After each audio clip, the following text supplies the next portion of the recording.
to success and progress. When you have completed this self-examination and you have answered honestly, then make the right move.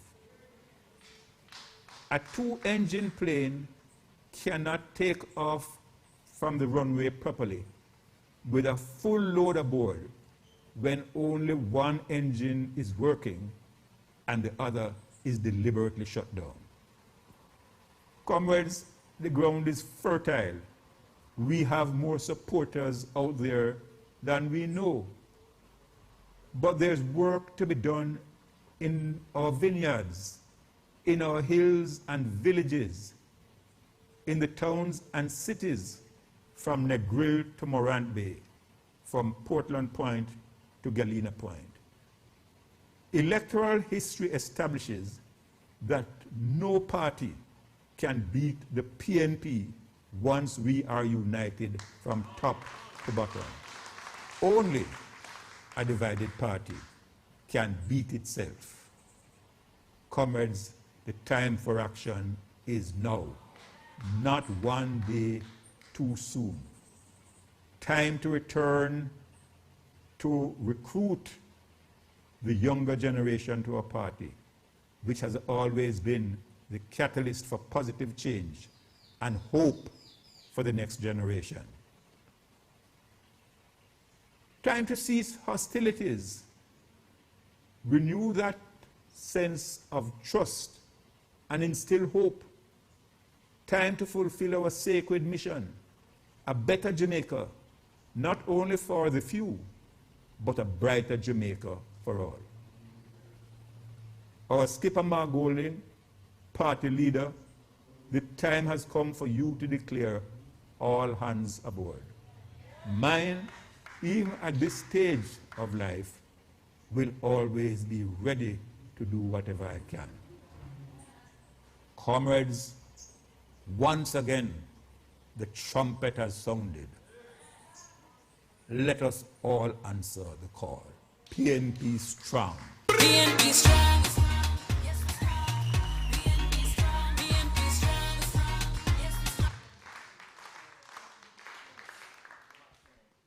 Comrades, you heard it. The man has spoken. Time come for PNP unite and take it to Jamaica. Comrades, I want you to turn your attention to the screen where we'll hear from the consummate woman. We'll hear from a woman who is a stepping razor. But she's also a woman who has inspired love and trust among the Jamaican people.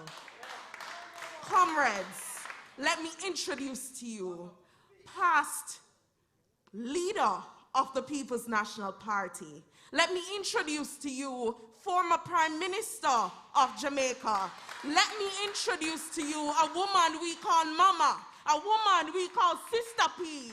Let me introduce to you the Honorable Portia Lucretia Simpson Miller. Members of the Diplomatic and Consular Corps, comrades and friends, fellow Jamaicans, I greet you with love. We have weathered many storms. We have fought the good fight and have remained the undisputed champion, the bedrock of hope and progress for the Jamaican people. Without love, there can be no forgiveness. And without forgiveness, there can be no peace. And without peace, there can be no joy. And every comrade knows this PNP party seems can done. So the great party has demonstrated the unqualified belief in the capacity of our countrymen and women to excel and to achieve. Our great party has been tireless in its dedication of service and community building. Comrades, our work is not yet done. The mission is not yet accomplished. You know that the struggles are, the sacrifices are made, but we must remain steadfast in ensuring those sacrifices are not in vain and the gains made are never reversed or taken away. I urge you, comrades, not to be daunted by some of what you see going on in the country, because I can see the day coming, and it is not far away, when our party will once again be returned to power, back where the people want us to be. So I say to you, comrades, let us proceed with boldness and not with worry and doubt for the future. For we have been there before, and with strength, conviction, and purpose, we will overcome. PNP Strong. PNP Strong. PNP Strong. PNP Strong. Comrades all, the next speaker you will hear is the immediate past president of the People's National Party, a man whose track record is unquestionable. If at the end of my stint in politics I can boast of 20% of what he has done, I would have done well for this country. He's known as Mr. Fix-It for his work through several ministries. I used to think that this man can be placed anywhere and he will perform. He is the person that is responsible for giving us the youngest senator in the history of this country. He is the person that is responsible for giving us gender equality in the Senate of this country. He is the person who is responsible for fixing the economy of this country. Let's put our hands together and make welcome the former leader of the People's National Party, Dr. Peter David Phillips. But I'm so sad he does a rock, they just can't stop me now. Even when they set their traps, they just can't stop me. Comrade Chairman, President of the party, officers of the party, members of parliament, senators, caretakers, councillors, councillor caretakers, delegates, comrades, and friends.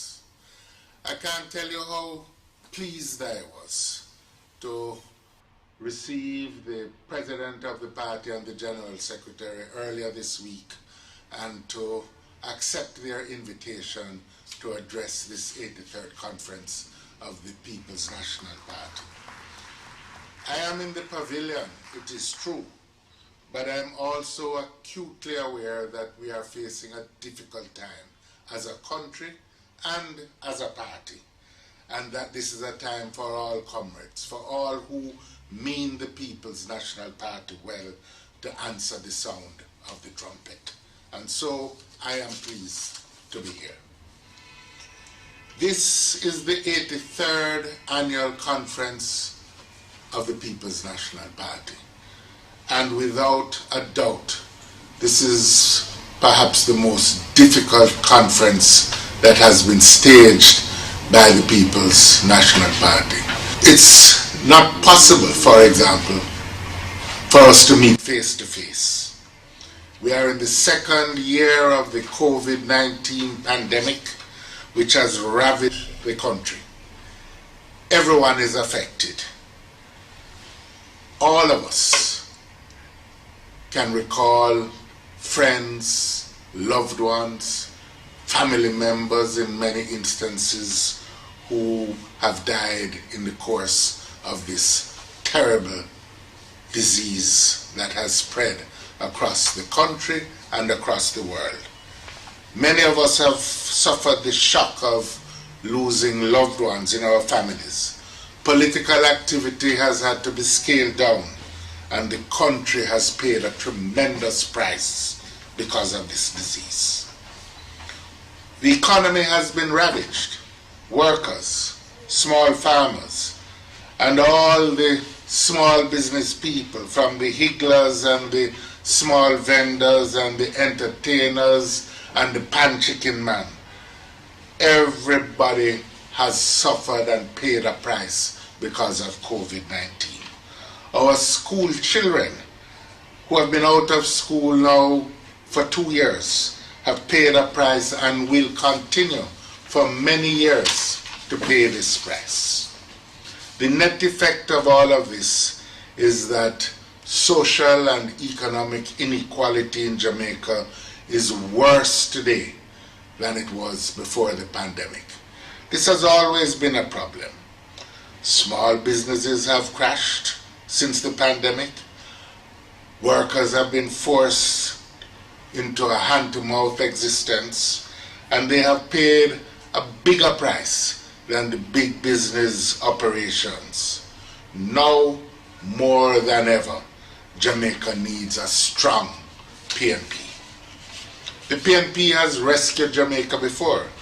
We did it in 1989, for example, after the disastrous years of the 1980s.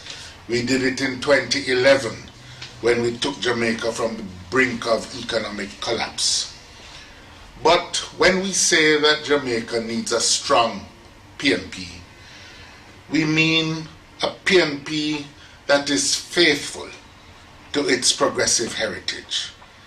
We mean a party that is not interested in power just for the sake of power, but a party that is prepared to use power for the people, to advance and improve the quality of life of the Jamaican people, to rescue the Jamaican people in accordance with progressive principles. Jamaica has had a long history of social and economic inequality, and it needs now a PNP to be the leading voice, as it has been in years in the past, the leading voice of progressive politics in Jamaica. We need a PNP committed to the upliftment of the poor and the improvement of the lot of the middle classes, our nurses, our policemen and women, our civil servants, our teachers, all of whom, along with many others, are now struggling on the margins of survival.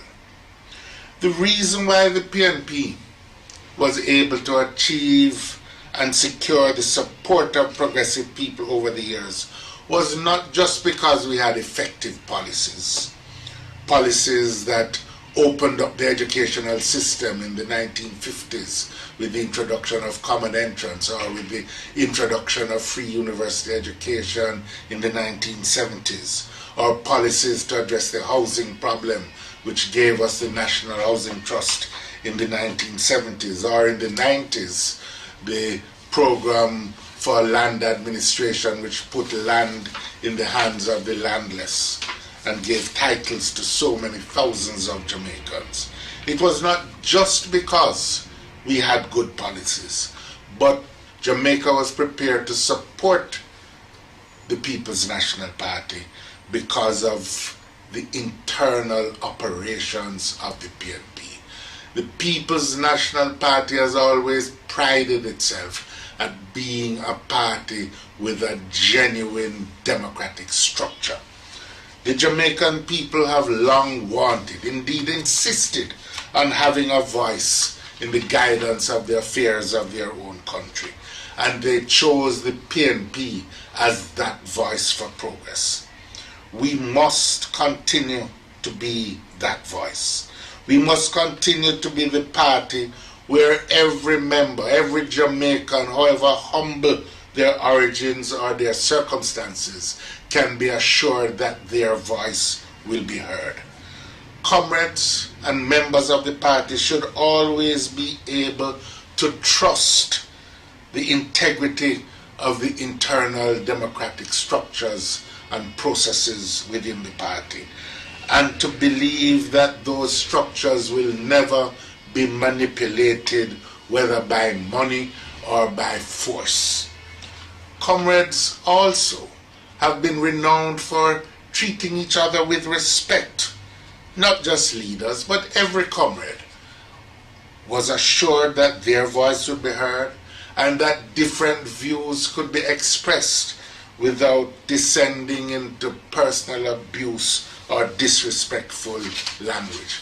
It was true in the past, it is true now, it will forever be true that a house divided against itself will not stand.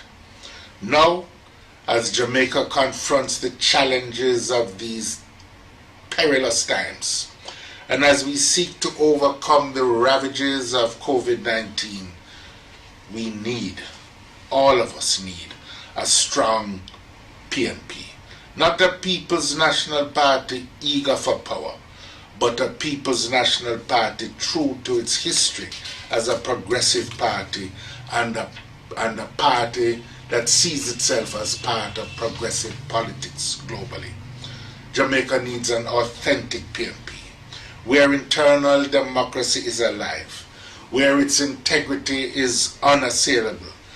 It needs a PNP that respects its leaders and protects the rights of every member. I have every confidence that as a party which has found its way to answer the challenges of history in the past, we will now meet the challenges of these times.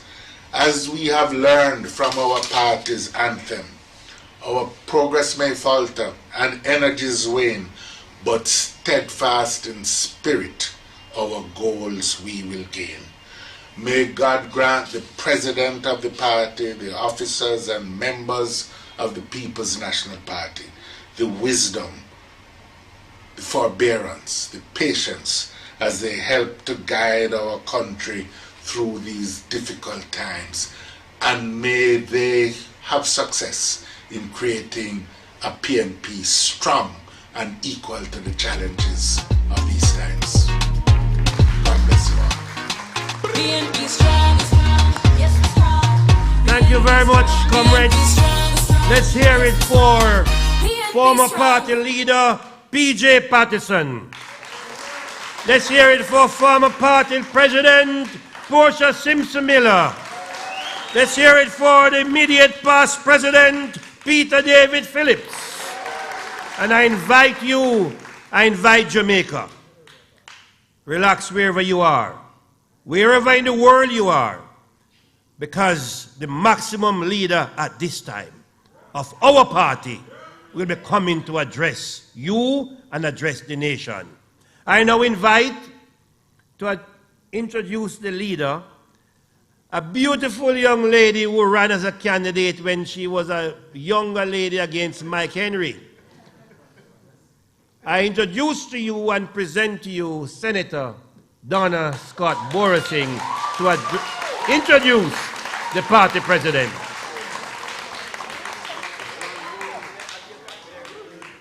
Comrades, you hear the name that he called me? Comrade Donna Scott Borising.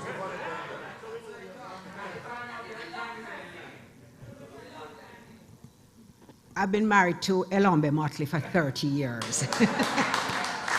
Well, that's my PNP name. Comrade Chairman Horace Daly, Acting Chairman of the People's National Party, Comrade Party Leader Mark Golding and his wife Mrs. Golding, General Secretary Comrade Dr. Dayton Campbell, the Vice Presidents, Comrades Azan, Comrade Scott, Comrade Kelly, Comrade Hales, and the woman who is holding them all up, our Treasurer, Comrade Keisha Anderson, my brother, Comrade Skeffrey, distinguished comrades all, everybody in this room, the officers of the arms and the affiliates. The word is love.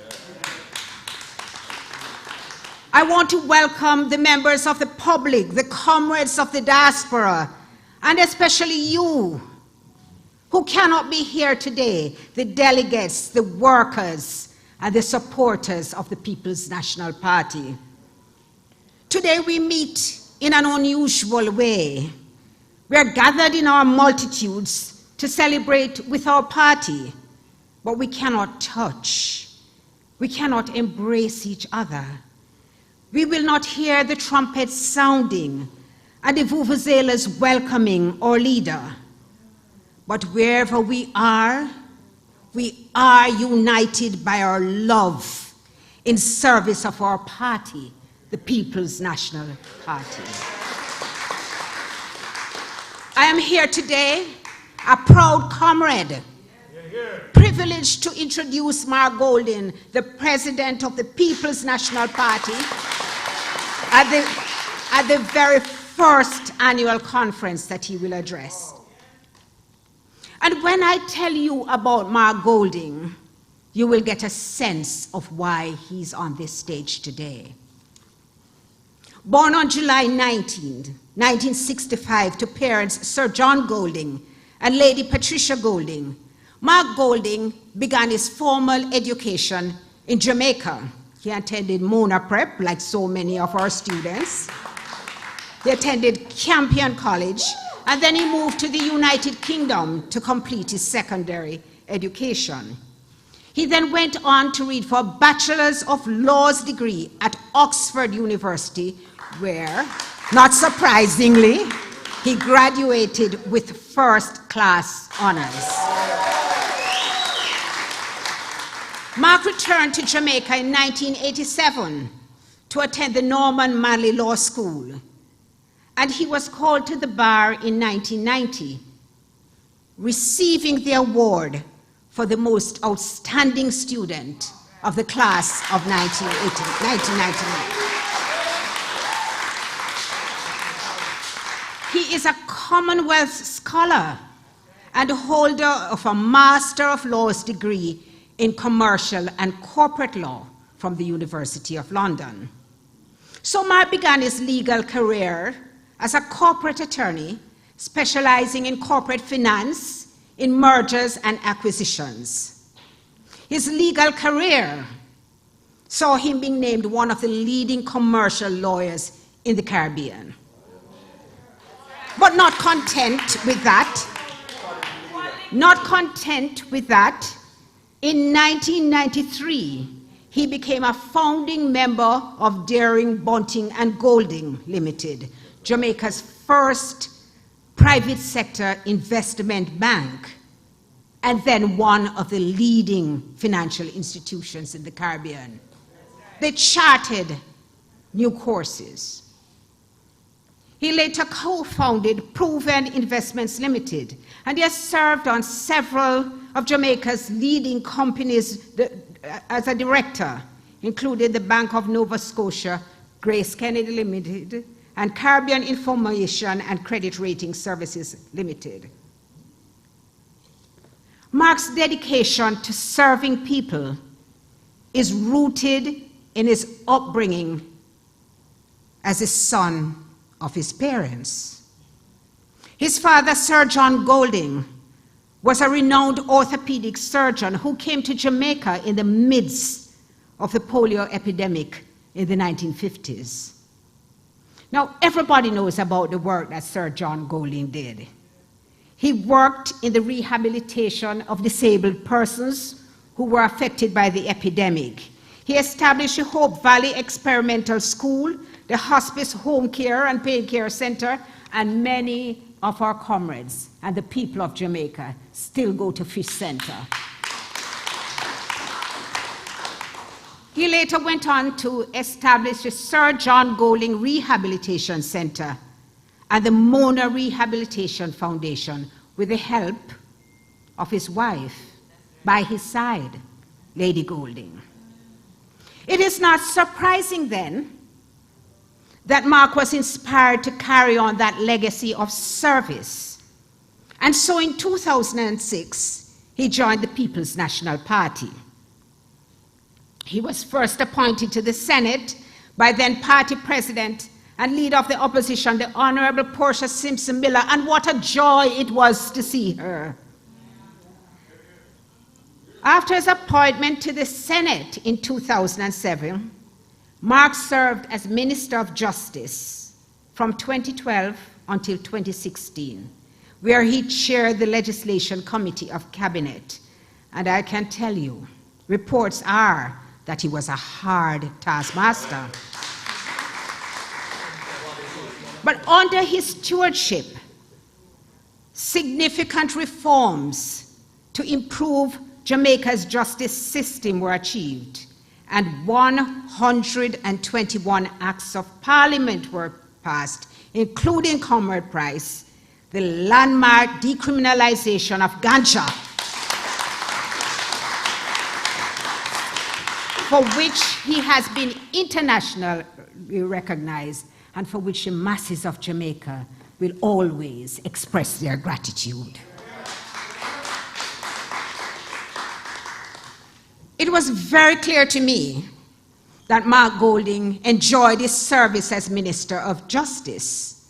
What was equally clear was that he was not enamored by representational politics. Persuaded by those who were convinced that he had a larger role to play in the politics of the country, he, the reluctant groom, ran in South St. Andrew when Member of Parliament Omar Davies resigned and a by-election was held in 2017. He became the Member of Parliament for South St. Andrew. Interestingly, that is where, in a way, our political lives intertwined. Mark had been the leader of opposition business in the Senate and spokesperson for justice, and when he became a member of the lower house, I took his seat in the Senate and became the leader of opposition business in the Senate and spokesperson for justice. And I will tell all of you comrades, and I will tell Jamaica, I could not have asked for more support than he gave me. He was always guiding and assisting me. By the way, he doesn't really sleep, because you'll send him a WhatsApp intending that he'll read it in the morning and get a response right away. But the aspect of this leader which fascinates me the most, being tone deaf, is his passion for music. Unbeknownst to many, Mark was a musician throughout his time at Oxford University and was a co-owner of a music label in 1990. And who recalls seeing him with that little plastic container beating out a rhythm and singing? Who recalls that? And who remembers his dub plate that he launched during the election campaign? And now, here in 2021, Mark has moved from reluctant groom to passionate party leader.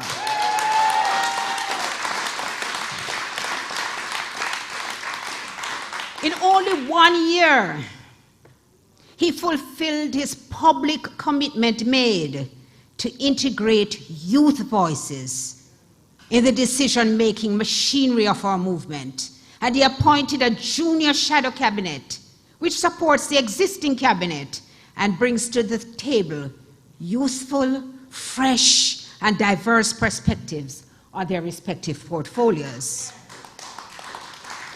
He has demonstrated to our party workers and comrades at home and abroad that if you are a member of the PNP, you're a part of a family. He has done so by designating a trust fund in service of their needs, and one which simultaneously honors one of our founding fathers, O.T. Fairclough. The O.T. Fairclough Trust Fund is already equipped with a board of trustees, a grants board, and as you can see, has commenced working on housing and education projects all over Jamaica. Comrades all, it is my pleasure to present to you now Mark Golding, husband to Sandra, his lifelong partner, father of 3, lawyer, musician, banker, financial guru, politician, and the 6th president of the People's National Party. The Lord's my shepherd and not one, make me down to lie. One good thing about music, when it hits the beat, Trenchtown rock. Don't watch that. Trenchtown rock. Big fish or snack. I'm in your car. friend. I'm in your corner anytime the trouble is on.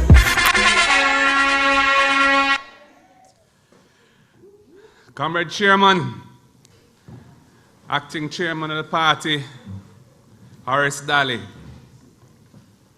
all of the officers on the platform, our new Vice Presidents, congratulations and welcome to the team.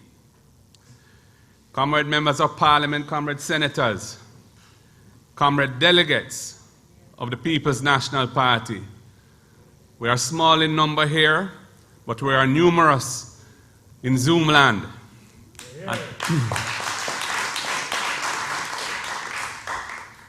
And of course, members of the media and viewers watching at home. This weekend, our party has come together in a virtual space for our annual conference for the first time. And I just want to congratulate the Secretariat and the team that has put together this conference.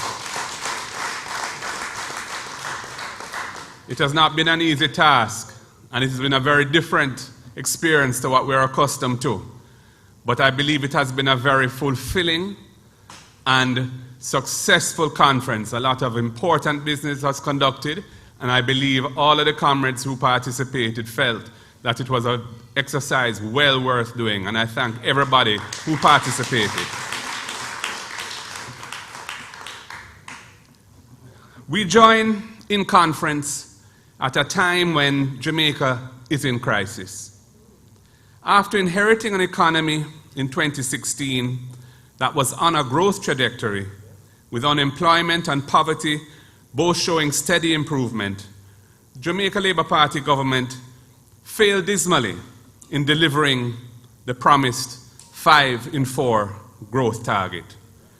And indeed, in the last year leading into the COVID pandemic, the last normal year, 2019 to 20 fiscal year, Jamaica showed no growth whatsoever. Violent crime continues to get worse with each passing year. Murders this year are 10% over the same period last year, despite nightly curfews and frequent no-movement days, like today and indeed tomorrow. Far from Prime Minister Holness delivering on his promise that we would be able to sleep with our windows and doors open, people are afraid to leave even their keyhole open. Fear stalks the land, with one terrible incident flowing after another. Children are being shot dead in their sleep in their beds and abducted. Women frequently the victims of murder, and there is no hope in sight. This government has no strategy for bringing this situation under control and reversing the trend. The cost of living has also exploded in the past year. Basic food items have increased way more than the published inflation rate. Indeed, when I compared the pricing of a list of basic items from a leading wholesaler in April and again in August this year, the overall increase was 15% in less than 6 months.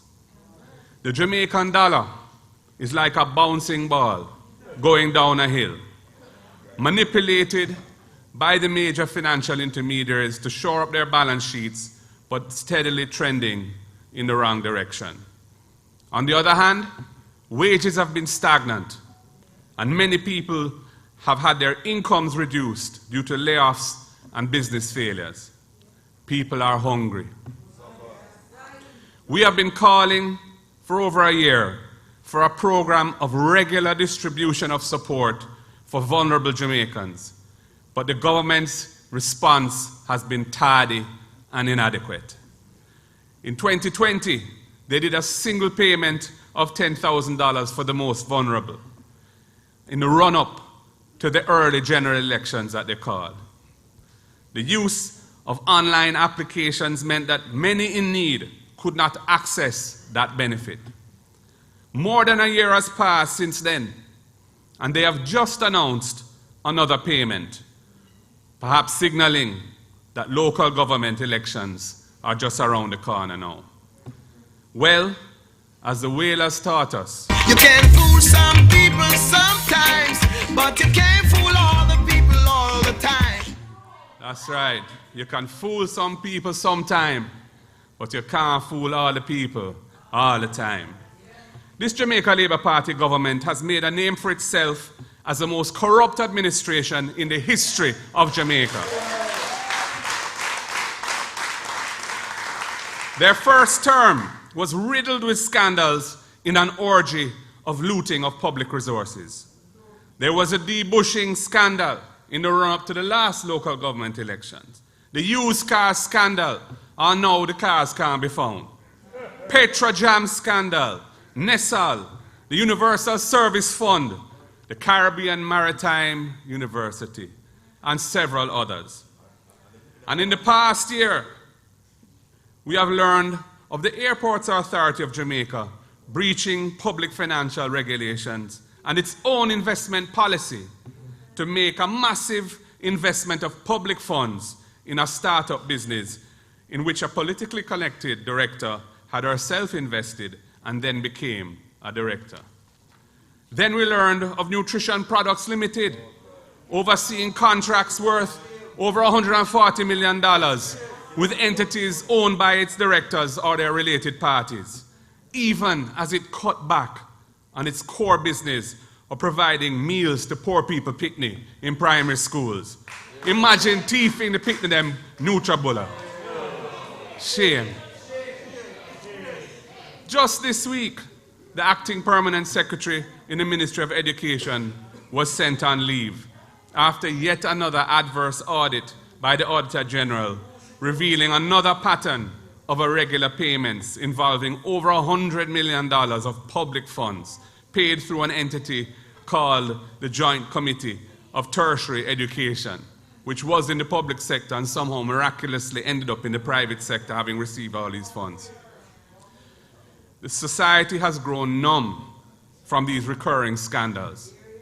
The agencies that were set up to enforce the anti-corruption laws are yet to show that they have what it takes to hold the looters accountable for their thievery. Across the world, the pandemic is exposing how vulnerable we are to shocks in global supply chains and the interconnected global economy.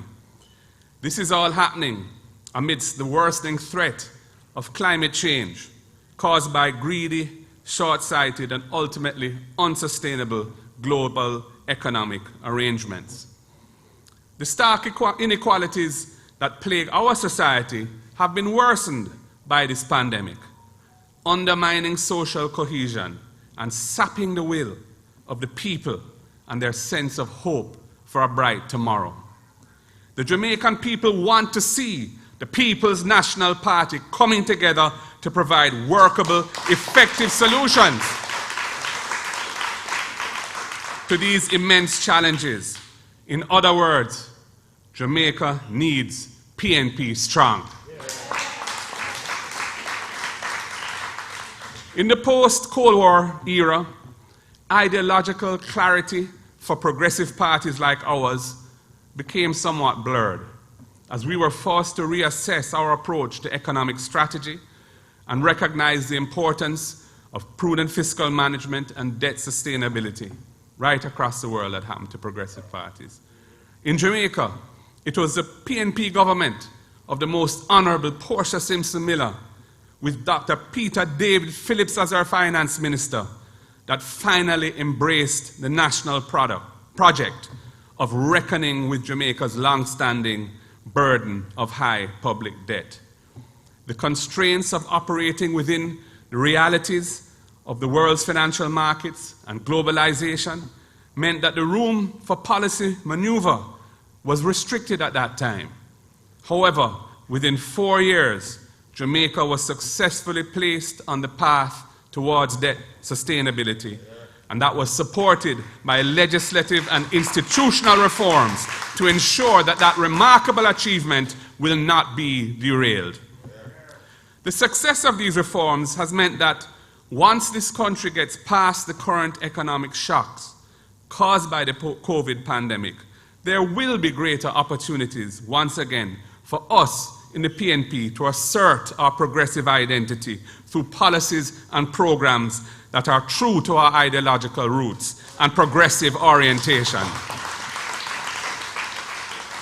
We have laid the wicket, and the opportunities will come. At this early stage in the electoral cycle, we, being in opposition, have the opportunity to reflect deeply on who we are and what we stand for in the third decade of the 21st century. Many of us look back to the 1970s and the heyday of Michael Joshua Manley with great nostalgia for all the transformational achievements of that liberating period when Jamaica first really came into its own as an independent nation on the world stage. 50 years have passed since that era, and the world today is a very different place to what it was then. The Soviet Union is no longer. Economic power is rapidly shifting to the Far East with profound geopolitical implications. Communications and the flow of information, and indeed misinformation, have been transformed with the emergence of the internet and social media.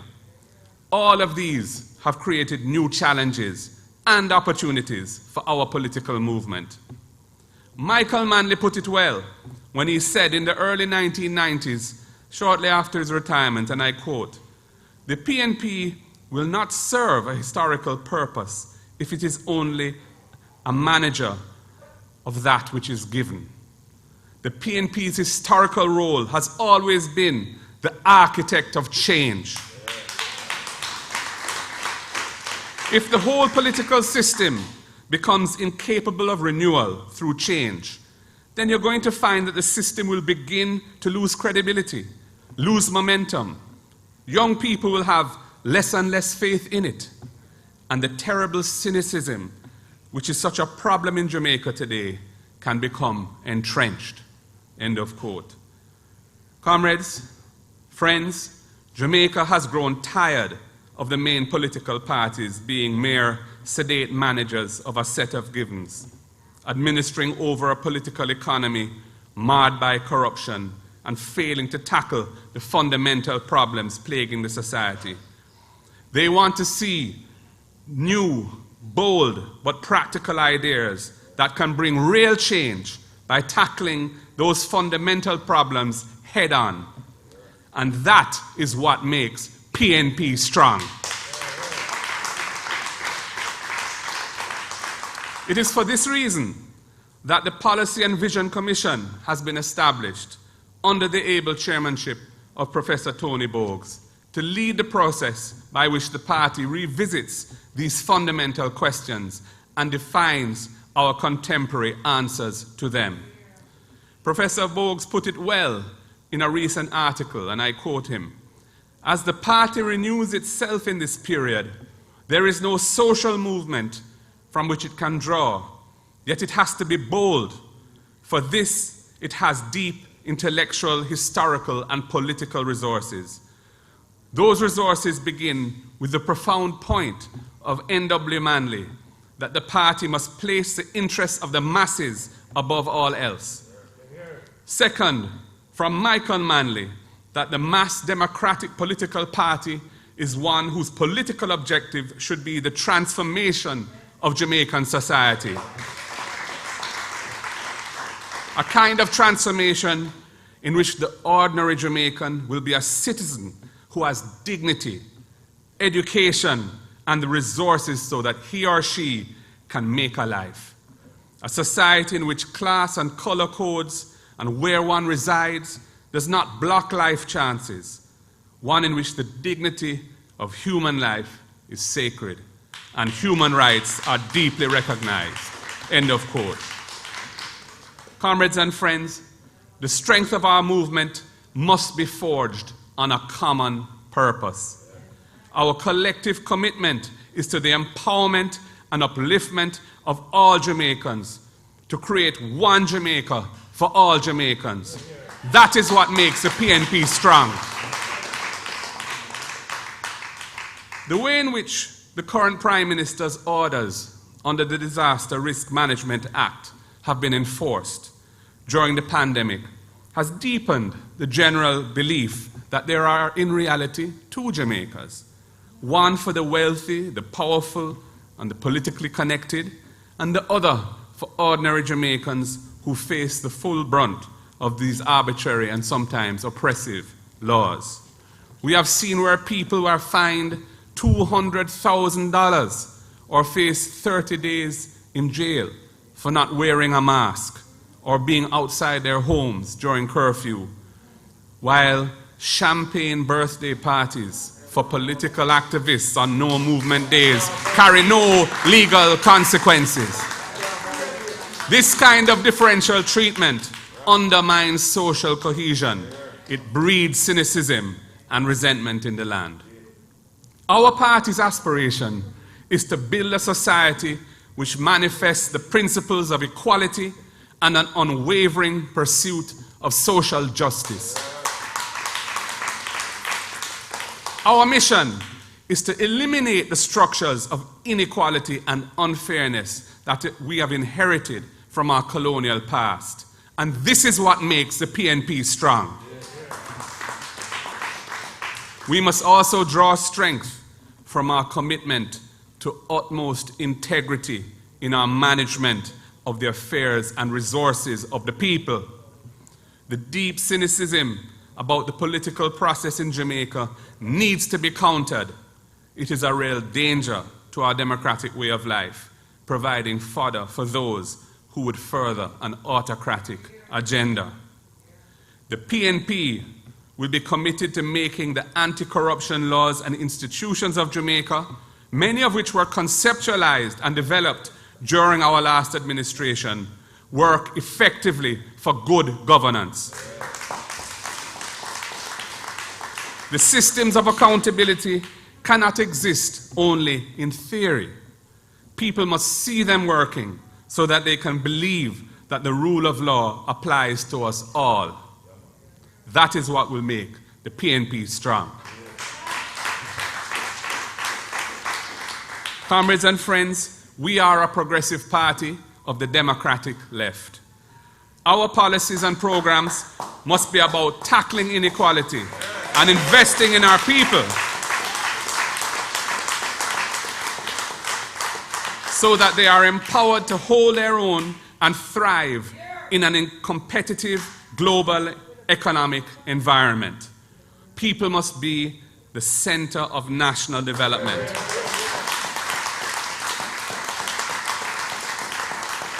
It is by increasing the productivity of our people that Jamaica will attract investment in value-added products and services. It is by investing in our people that we will see levels of sustained economic growth and a strong economy. And we need a strong economy, comrades and friends, so that we can afford the critical investments needed to eliminate the adverse social conditions that feed through to crime and violence in our country. This is the essence of our task. I am not fixated on historical labels of political scientists. As Michael Manley himself put it, and I quote, "I have never, ever been committed to labels. There is a restlessness in me always to find if there is another way to make something work, to try to change a structure that creates the poverty and the injustice and the elitism. So my attachment is not to labels." End of quote. Indeed, it is consistent with the progressive orientation of our party since its formation 83 years ago. And once again, Joshua Manley eloquently put it, basic forces that never change re-emerge in forms that are adapted to the new reality. Our principles are immutable. They will always guide us. They will always guide us forward, comrades. And we just need to find how we change them, how we adjust them, and how we make them relevant to the issues confronting us today. Comrades, The party itself is going through a process of transformation and renewal. Over the past year, in my capacity as party leader, I sought to honor the legacy of O.T. Fairclough, the visionary who conceptualized the PNP and brought in the right, excellent Norman Washington Manley to be our first president. We have established a new institution dedicated to providing support for our party workers who have fallen on hard times. This O.T. Fairclough Trust Fund for Party Workers was funded with an initial endowment of $15 million in December 2020. It has governance oversight by a reputable and esteemed board of trustees and a grants board drawn from all of the regions of Jamaica and from our affiliates. It has already begun to make a positive difference through housing and educational projects for our party workers who are in need of assistance. Comrades, our youth must be engaged in envisioning and designing the future that we wish to create. I therefore appointed the Junior Shadow Cabinet, comprised of 17 talented and committed young comrades who care deeply about our nation. They are already grappling with current policy issues and bring the insights and perspective of their generation. I am also committed, comrades, to democratizing our internal election processes by reforming our party constitution to embrace the principle of one member, one vote. One has to ask the question, why should every member of our party who is in good standing not enjoy the right to vote in party elections? The delegate-based voting system belongs to a bygone era, and it is time to modernize the party by deepening the democratic principles by which we operate internally. The Structures Review Commission has been working on this, and I'm pleased to say that conference approved the resolution being sent to the regions for consideration so that it can be taken next year. Comrades, I will move to talking about COVID-19 and vaccination. The government earned accolades in the first half of 2020.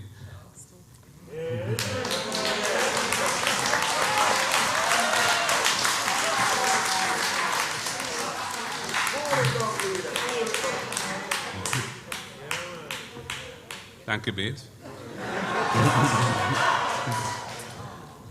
The government earned accolades in the first half of 2020 for its eager attentiveness to the COVID pandemic. However, that was before their reckless and politically motivated decisions that opened the floodgates to community spread. Since then, they have badly mismanaged the COVID crisis. They called an early general election right after loosening the protocols to facilitate the 2020 emancipation celebrations. And the election campaigning inevitably took the COVID crisis to a whole new dimension. The day after the election, the Ministry of Health announced that community spread had taken hold in Jamaica. Then over Christmas, the predictable influx of Jamaicans from COVID-infested lands, unfortunately, worsened the problem because no adequate measures were put in place to protect our people here. And this led to the deadly second wave in the first quarter of 2021. Further mistakes were made at the end of June this year, when the government decided to loosen the protocols at a time when the extremely contagious Delta variant was spreading across the world like wildfire. And Jamaica's vaccination program had barely got off the ground. I warned that they were skating on thin ice when they did this. The deadly third wave followed, and it continues to this day. There have been some serious mishaps along the way. Perhaps the worst was the botched arrangements to ensure adequate supplies of oxygen for this deadly respiratory disease. This caused a fateful weekend in late August when many hospitals did not have the oxygen needed by patients and several persons died. Our calls for an independent inquiry into the circumstances of that debacle have so far gone unheeded, and I repeat the call again today. We want to know, the people of Jamaica deserve to know why that happened.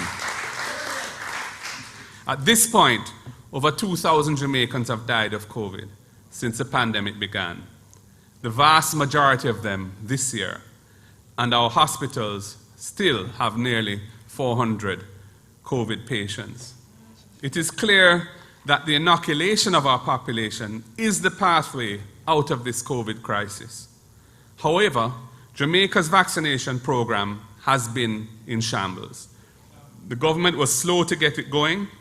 They put all their eggs in one basket called COVAX, and they failed to pursue bilateral arrangements early and with alacrity, despite us telling them that that was the way to go. That led to our CARICOM peers sourcing supplies before we did, and Jamaica is still close to last in the vaccination of our population. And when the vaccine started coming, the take-up has been disappointing, unfortunately. With only approximately 2% of the population fully vaccinated, Jamaica still ranks near the very bottom of all the countries in this hemisphere. The distribution system is too limited. The government has failed to establish centers of vaccination within communities, despite it being clear that many people are unable or unwilling to incur transport costs to travel to parish centers and have to wait long periods when they go there to get the jab.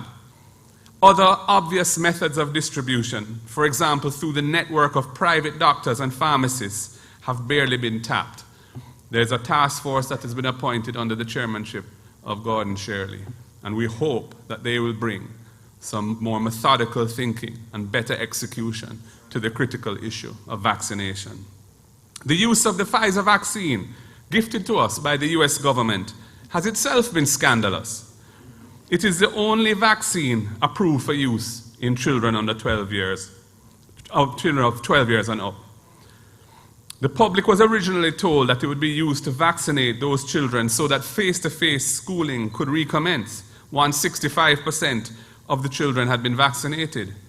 But then the government shifted policy, and adults were being given their first jabs with the Pfizer at various one-day blitzes, despite there being other available vaccines that adults could use and children could not.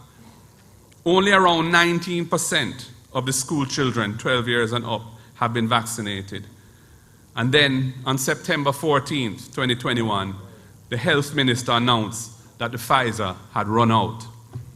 So the situation is that school children are no longer being vaccinated, and thousands of adults have been unable to get their second jabs on the scheduled dates given to them by the Ministry of Health, with no word as to when the next shipment of Pfizer will get here. To add insult to injury, we discovered that despite the minister having told the public that the Pfizer had run out, in October this month, adults were still being given the Pfizer in community blitzes in his constituency and in other JLP-controlled divisions. The Prime Minister, on his vaccination tour, while the opposition has been excluded from the process. The politicization of the national vaccination program is the last thing that Jamaica needs. It should be a national effort with all hands on deck. We remain willing and open to play our part. We endorse that vaccination is important to getting this country through the crisis that we are in. I am vaccinated, my family is vaccinated, our parliamentarians are vaccinated, and I have encouraged many people to get vaccinated. However, I do not think that, as a practical matter, the government can force adults to take the vaccine. When a large portion of the population is reluctant or even outright against being vaccinated, many people still fear and distrust the vaccines. And trying to force these people to take them is just impractical at this point.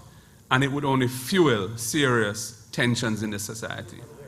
Furthermore, in the absence of a properly managed distribution program and serious limitations on access to vaccines, mandatory vaccination is unworkable.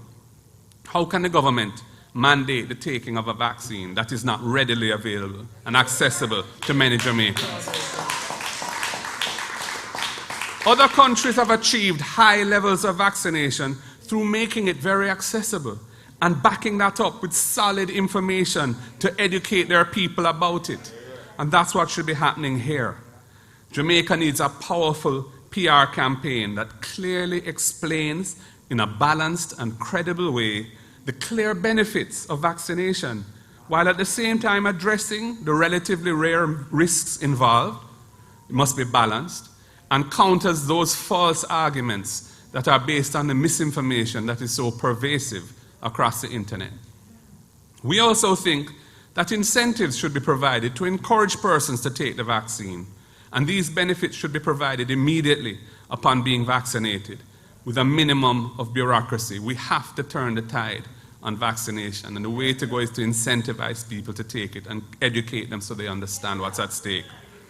A voucher redeemable for food items would serve a dual purpose of bringing up the vaccination numbers and also providing relief for families that are struggling to survive in the harsh economic climate. As regards the workplace, our view is that employers, both in the public and private sectors, should follow the vaccination protocol that has already been cooperatively developed by the employer groups and the trade union movement. It requires an assessment of the risks involved from the circumstances of each employee's place in the particular enterprise. It also requires due process in how the matter is dealt with at the workplace. And then it provides a fair and balanced pathway to requiring vaccination in those situations where it is necessary to do so, after the employee's views have been duly considered. That is a dignified way of ensuring that people get vaccinated who have to get vaccinated. Comrades, in the execution of our mission to tackle head-on the most fundamental challenges facing the Jamaican people, there are some policy areas that will be the focus of the next PNP government, and I want to speak to a few of those. Education. The Jamaican school system is failing too many of our children, and that was prior to the pandemic, and the pandemic has just made it much, much worse. A minority of secondary schools deliver good outcomes for most of their students, while a majority of students from other schools end up leaving without the basic minimum 5 CSEC subjects, and many of them end up with none.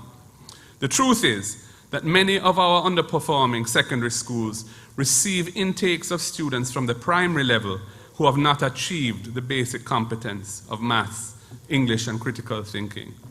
The causes of this low level of educational performance should be resolved at the early childhood and primary levels. There is no reason why all primary school students should not achieve basic competence in maths, English, and critical thinking by the time they move to secondary school. The People's National Party will make a sustained investment in early childhood development, supported by a comprehensive policy to address the broader needs of children from birth onwards. This will be supported by a sustained program to raise the standards in all primary schools that are delivering substandard outcomes now. We must end the educational apartheid in this country once and for all.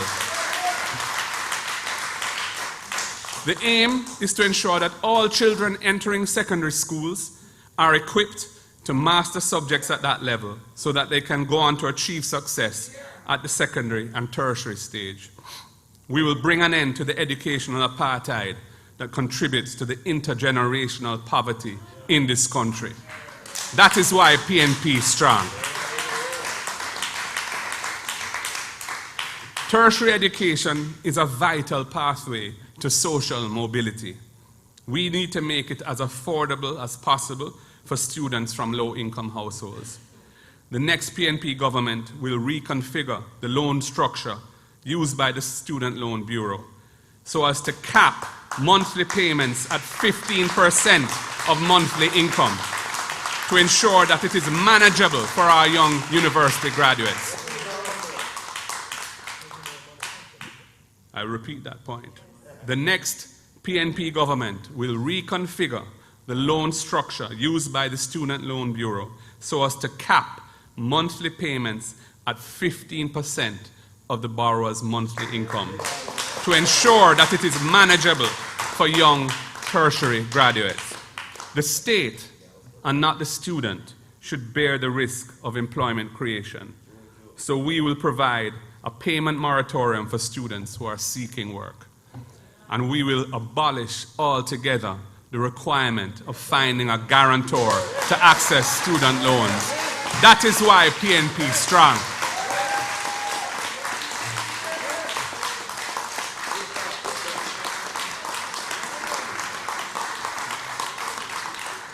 I am also calling on the government to provide each teacher in the school system with their own laptop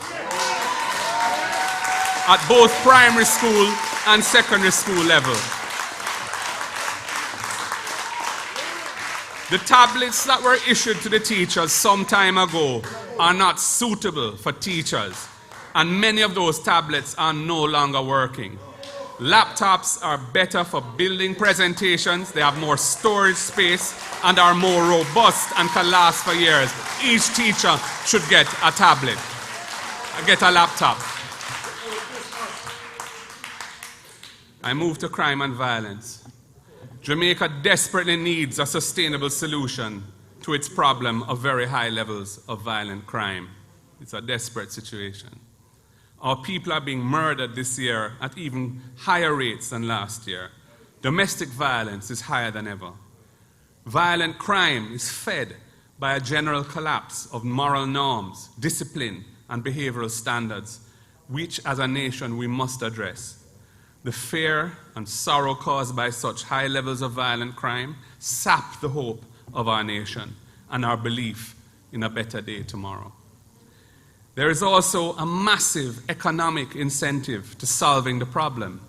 According to the World Bank, crime results in direct cost to Jamaica of nearly 4% of our annual GDP, when Jamaica has failed to achieve constant annual growth of even 2%. So that 4% is a massive cost to our society. We believe that a balanced approach will yield the best long-term results in the sustained reduction of violent crime. It cannot be achieved by resorting to oppressive laws that abrogate the rights of our people. Cannot. In our last term of office, programs like Unite for Change and strengthening the Peace Management Initiative helped to bring the murder rate down by 25% below where it is now. We did it before, and we will do it again. That is why the PNP is strong. Under the next PNP government, there will be a well-funded national program to provide opportunities for vulnerable youths to get another chance to become productive citizens. Through mentorship, training, remedial education, and job placements, reinforcing their life skills, building their self-esteem, and building a sense of citizenship, which must be the core of every young Jamaican. There will be a strong emphasis on programs that intervene in conflict on the ground to avert escalations into the spiral of reprisals that often lead to more and more killings. By training and empowering 500 violence interrupters across Jamaica. That is our commitment. We will also intensify and broaden the use of mediation and restorative justice in communities, not just as an adjunct to the formal justice system. This is why PNP is strong. I move to housing and infrastructure in the communities. Low-income communities across Jamaica suffer from poor infrastructure and a lack of basic amenities for modern living. Substandard living conditions contribute to negative social behaviors and persistent poverty. We are committed to a major thrust in building affordable housing and for empowering occupants of dilapidated housing stock in inner city and rural communities to upgrade their homes. This is why PNP Strong. We are also committed to ensuring that these communities are no longer relegated to second-class status when it comes to the basic amenities like street lighting, garbage disposal, and water and sewage infrastructure. Investing in these communities will be an important complement to the reduction of violent crime in our country, as social neglect contributes to the lifestyle and attitudes that result in youths turning to badness and the gun.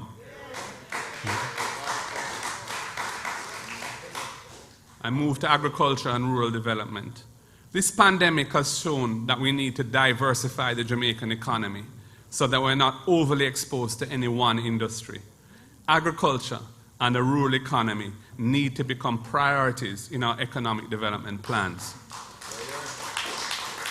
The next PNP administration will have a strong agricultural policy. We must support our small farmers by improving farm roads, irrigation systems, and storage facilities for excess crops and meat products. And we must get serious when it comes to tackling pre-deal larceny. We must bring that under the Proceeds of Crime Act and have serious penalties for those who would ruin the prospects of our farmers who work so hard to feed the nation. Time comes. We must also remove bureaucratic obstacles to investment in the agricultural sector, incentivize capital to flow into agro-processing of value-added products, and our trade policy must support the opening of markets for our export agriculture and our agro-industrial products. Agriculture will be a key to economic development going forward. That is why PNP Strong. I want to touch briefly on the subject of Portmore. The Jamaica Labour Party wishes to split off Portmore as a separate parish from St. Catherine because it would suit their political ends. But will this benefit the people of Portmore? No. The people of Portmore now have the benefit of it being Jamaica's only city municipality, which gives them the legal right to directly elect their own mayor, a right that does not apply to any other parish. Why would we want to deprive them of that right? Furthermore, Portmore does not have many of the facilities and amenities that parishes have, including parish courts, a hospital, a market, a cemetery. Yet the government is rushing to make Portmore a parish without any of those things in place. Why does the Jamaica Labour Party want to make Portmore the only parish without those facilities?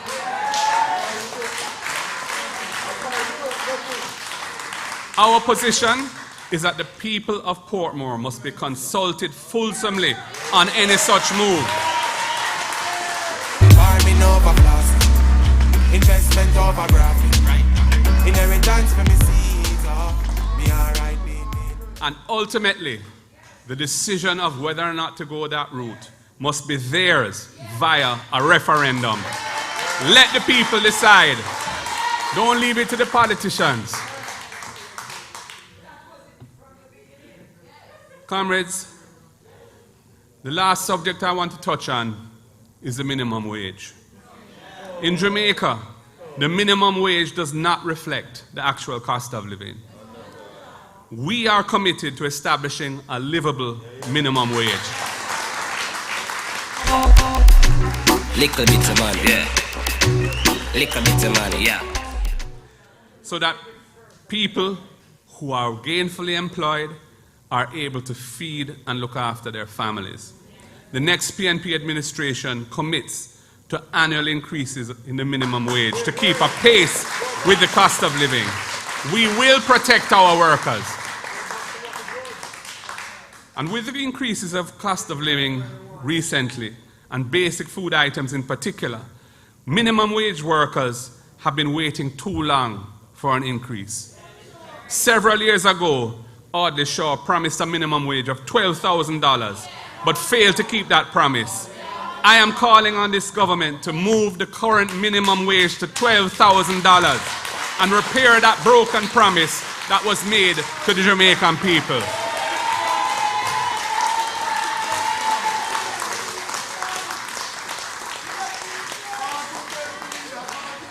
Comrades and friends, Jamaicans are tired of the mismanagement of this pandemic crisis. They are upset about the abuses of state power and the unfair enforcement of the laws. They are turned off by the looting of public resources that are for the people of this country, not for the private benefit of dishonest politicians and their friends. The Jamaica Labour Party government is rapidly losing ground, and the People's National Party is readying itself to resume state power. Our next government will resolutely and determinedly tackle the major issues facing the Jamaican people. That is what makes PNP strong. It is time for all hands on deck. It is a time for us to pull together as one team, united and strong. Our supporters are demanding that of us, and the public expects no less from us.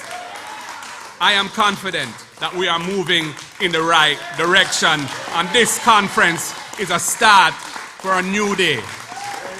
The people of Jamaica need the People's National Party back in government to deliver a bright future and a better tomorrow. Let us build our team and do the work on the ground that we have to do. Jamaica is depending on us, comrades. Let us answer the call. PNP strong. Thank you, comrades and friends. The word is love. One love. Let's get together and feel alright.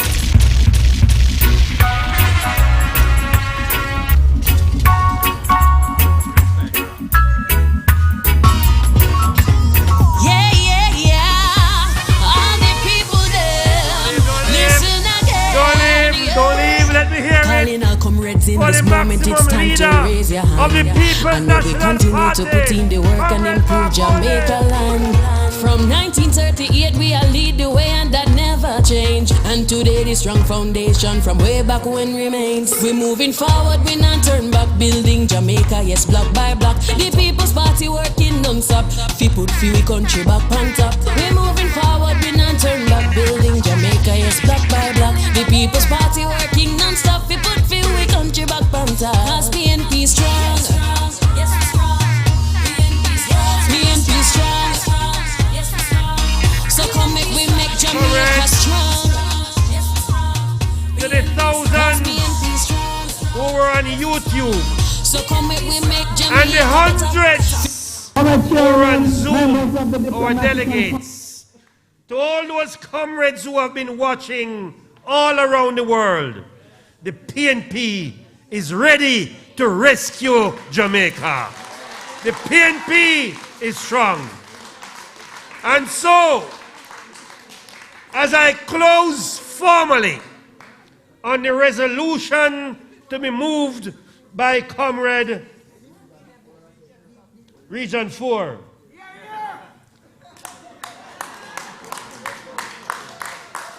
that we close our annual conference, and seconded by the mighty Region 3.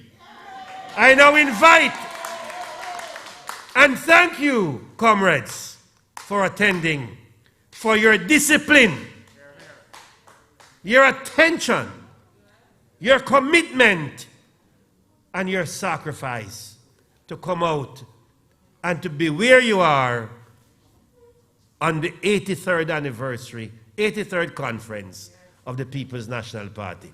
Jamaica, arise.